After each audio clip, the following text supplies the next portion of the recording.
At the edge of generative AI, right? We have to use it. There is no alternative. But when we are using it, we have to be very careful. Otherwise, instead of helping us, um, it will destroy.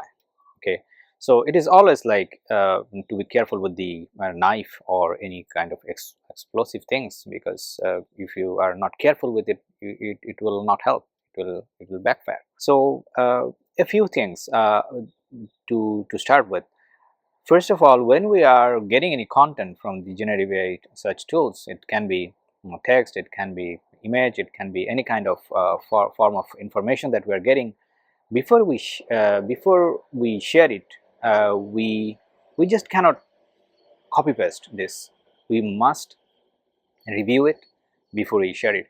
So if we communicate with a language which we actually do not own by ourselves, and maybe the content that we are getting, that is very high standard, and it's some sort of language it is being used, we are not used to use it very often, but maybe very high standard that they have the tool has provided. So when we will meet that person in a virtual meeting or face-to-face meeting, they will understand that the way we communicated before, I'm not the exact guy, right? It can be the deal breaker, and trust is everything, right? So if that is the feeling that they get, then it will not move to the next step in any relationship or communication. We just cannot copy paste the thing. We have to be very careful when we are doing, and we have to upgrade or downgrade the content that is being generated, that it matches our own standard. Then when we are communicating in person, that it matches. That is very important. Okay.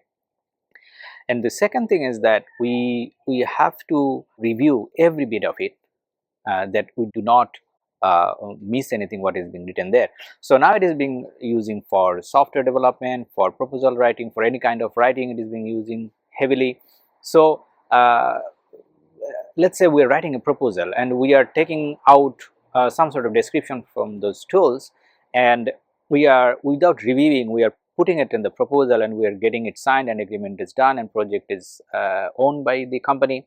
But when somebody will start reviewing it, and if they find that there is something was generated which we actually were not supposed to do, so maybe the budget is not aligned, or maybe the scope or the time frame is not aligned with it, right? So it is very important that whatever the content we generate, it can be code, for the code, software code. So if we put some code in the software from these tools and you do not own it, when any bug get generated, we will not be able to solve it unless we review it upfront when we are applying it, right?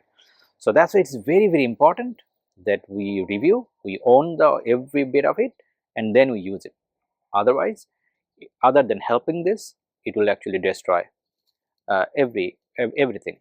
So what will happen if we do not take these precautions? So those people actually copy paste things, they get replaced. So if we can give a prompt and take the content and post it somewhere, we do not need that person. We just can replace that person with the same software. So unless human is actually involving himself in the process, adding his own value, he is going to be in trouble, because company will see, the other members will see that he is not adding any value, he is just copying paste from somewhere. So anybody can do this, right? So but we must be very careful about it. Hope it helps.